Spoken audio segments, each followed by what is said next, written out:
Hello guys, magta-try ako, magluluto ako ng balanghoy puto. Okay? So, i-try ko lang muna itong mayroon akong dito, 2 pack na na kasaba. So, gagawin natin dito, pipigaan natin ito. Tapos, yung ihahalo ko ay yung young coconut na yung frozen ito, so in-unfroze ko na siya. So, yun ang ilalagay natin dito sa ating kasaba, ihahalo natin.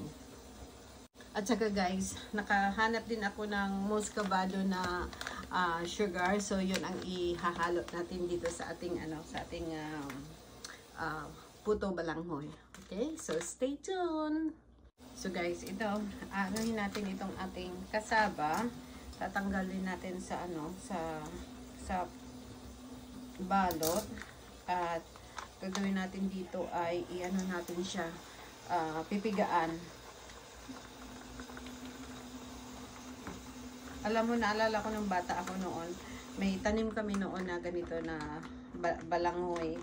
Tapos tumutulong ako noon na nagkakayag, nagkukudkud nito na tapos kasi yung nanay ko magaling gumawa. Alam mo yung sa amin kasi sa Ilonggo, yung tawag nila doon sa suman na balanghoy, alupi. Yun, na ako noon, mahilig ako noon mag so ngayon guys, na ko lang ito na namimiss ko kasi yung yung nito, yung paggawa, at saka syempre namimiss ko rin kumain, di ba? So syempre ngayon ang gagawin natin, gagawa ako ngayon. So ito ay, pero itong na ito, itong puto na ito, ngayon ko lang talaga to gagawin. So tinignan ko kung papaano talaga. So madali lang naman pala. So i-try natin, okay? So ito, by the way, ito ay ang iba ginagawa nila dito, meron silang masarap sana kung yung, alam niyo yung bukayo, yun dapat ang ko, kaso lang wala naman akong saka maggawa-gawa ng bukayo eh. So yung young coconut na lang ang ihahalo natin. So guys, ito na. So 2 pack lang ito ng kasaba yung ko. So kailangan natin ng ito ay t-shirt lang. Alam mo ba sa atin, di ba sa Pilipinas, tayo nito, yung nilalagyan natin yung katsa, di ba? So lagay tayo dito sa at pipigaan natin para ito ang mahirap eh. Mahirap magpiga-piga ng so dito natin ilalagay. So pipigaan lang natin ito. Kailangan ka dito eh. Kasi tanggalin lahat natin yung yung juice niya.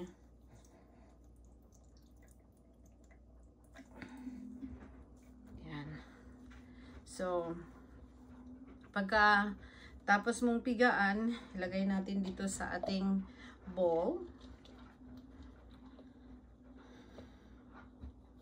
Yan. So maglagay ulit tayo ng, hindi ko alam kung ilan ang magagawa natin ng ng 2 pack, pero lang ito, susubukan ko lang talaga siya. So next time pag okay naman siya, so dadagdagan ko na next time. Alam mo, meron din kasing kasaba dito eh, na nabibili mo. Kaso lang, magkagadgad ka pa. So, sabi ko, subukan ko na lang itong frozen. Para matubig kasi pag pag hindi mo siya pipigaan. So, ayan.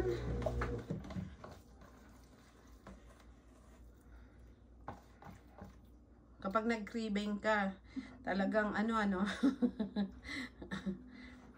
lahat gagawin mo eh.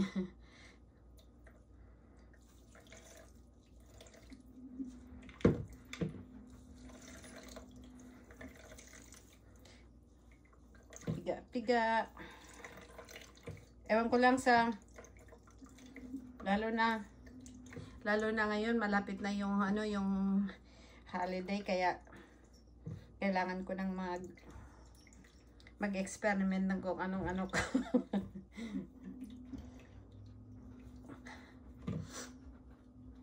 Maganda sana kung may katsa, no? Kasi sa atin sa Pilipinas, yung katsa ang ginagamitan nito eh. Dahil yun talagang pinong-pino talaga yung pagkaano mo doon. Mapipigaan mo talaga siya ng husto. So, ayan. Konti na lang.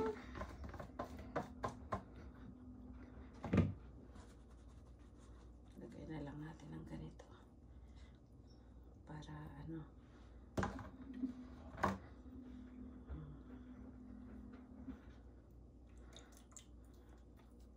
Tignan nyo naman guys, yung ano, oh, kung hindi mo siya pipigaan, ewan ko kung makikita niyo, hindi mo siya pipigaan, ang daming tubig, di ba?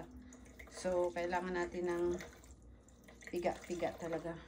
Pero alam mo, dito may mabibili kang ano eh, cassava powder. Ewan ko kung the same, kung yun ang gagamitin. Hindi ko lang alam. Kasi may nakikita na ako dito sa grocery store ng ano eh, cassava flour. So, piga-piga tayo. So, ito na yung last nating ano. Okay, so, ngayon guys, ito na yung naanuhan natin na pigaan. So, ano yun natin, at saka ito yung ano, yung tubig na nakuha ko dito sa ano, sa 2 pack. So, ngayon, anuhin natin para tignan natin kung, at yung ilalagay lang natin dito, yun nga sabi ko, yung ano na lang. Yan, so pag hiwa-hiwalayan natin tong mga ano, tong mga buo-buo na ano sa cassava.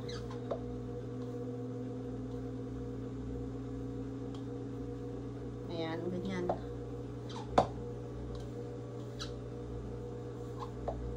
Alam mo, masarap din tong gawing alopi sana eh. Kaso lang, nagkikrave ako ng puto. Kaya puto na lang. Puto it is. So,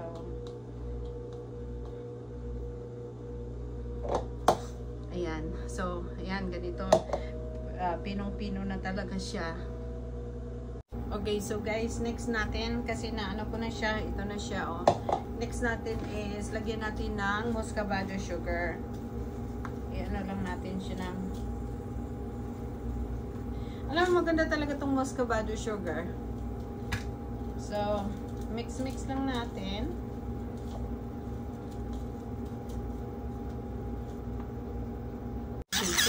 So ngayon guys, lagyan naman natin siya ng, ewan ko kung makikita ninyo, yan, yung ano, yung buko. So, yun ang ilagay natin dito. Naku, natatakam na ako. Inano ko lang to kasi frozen pa kasi yung iba. Kaya ito muna. Ngayon guys, ang anuhan ko, ito lang yung maliliit na ano. So, itatry ko lang muna siya. At next time, bibili ako ng yung malaking formahan niya para mas maano. So, lagay lang natin dito. Tapos, ano natin, dagdagan natin ng ganyan. So, subok lang talaga ito guys. Ayun, kung masarap, I would let you know. Ganyan. So, gagawa tayo ng, depende kung ilan yung magkakasya dito. So guys, right now, nakagawa ako ng 10, pero hindi pa siya tapos. So, itatry lang natin ito. So, ilalagay natin dito sa ating steamer. Ito at kumukulo na siya. So, lagay natin. Pasensya na kayo kasi maliit lang tong steamer ko. May meron akong malaki dyan pero hindi ko gamitin muna kasi yung maliliit lang na hulmahan yung nandito sa akin. Yan. Tapos gawin natin, para bumango, ang itatabo natin ay dahon. So guys, so ito na nga, ilagay natin ngayon yung ano, naglagay na ako dito ng 4. Ang iano natin itong dahon ng saging para mabango. Yan, ganyan. Yan. Maliit lang yung inanuhan ko ngayon kasi nga, experiment pa lang naman ito. At saka yung mga maliliit na hulmahan kasi yung inanuhan ko.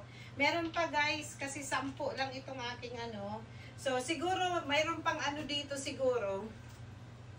Mayroon pang at least, ano pa to siguro mga 4 o 3 na lang to siyang natitira. So itry lang muna natin siya. Okay? Stay tuned! Guys, yung ginawa ko, instead na nilagay ko dito, binalot ko na lang siya ng daon ng saging. Tapos i-steam natin. So, ayan. Sasabi basta stay tuned mamaya. Pag natapos na ito. So, 20 to 30 minutes daw ito. So, stay tuned. Okay guys, so I think ready na siya. So, kunin natin yung guys, ang bango talaga pag may ano, no, pag may saging. So,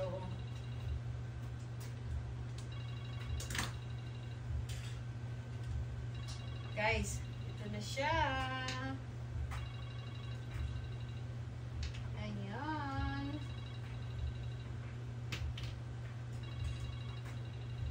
Tapos ilagay na naman natin ang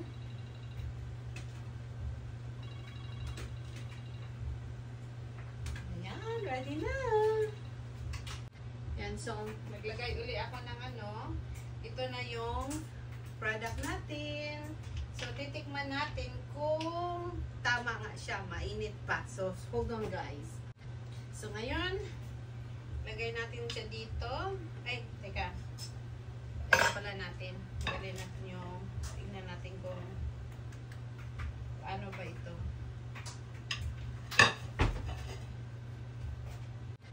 Alam mo, sana pala nilagyan ko siya ng ano, ng coconut oil. Para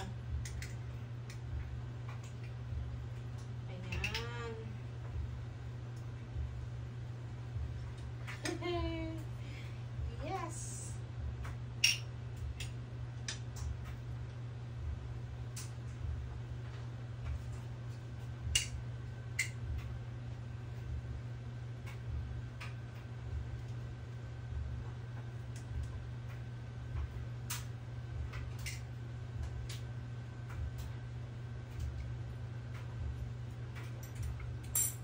Ako guys, mas mukhang masarap siya guys. Ayan siya, oh.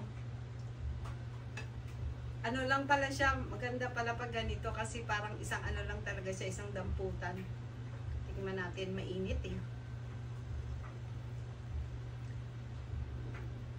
Tama lang siya guys.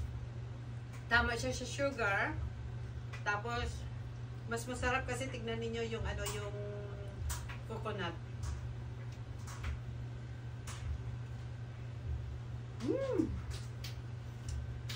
Kaya yan, ngayon, guys, tignan ninyo. So, kung gusto niyo madali lang siya talaga gawin. So, yung mga nasa ibang bansa, kung hindi katulad sa atin na meron talaga tayong kasaba na kinukudkod, pwede yung frozen. At basta pigaan nyo lang. So, yung 2 pack, nakagawa ako ng, dito sa maliliit kong hulmahan, nakagawa ako ng 10. May sobra pa siya, pero ang ginawa ko, siguro makakagawa ako siguro ng sa 2 pack sa ganyang size ng hulmahan. Baka makakagawa ako ng 12 pieces na ganito. Ang ginawa ko, binalot ko na lang siya dito sa dahon ng saging para maiba naman. So, ayan. Thank you for watching!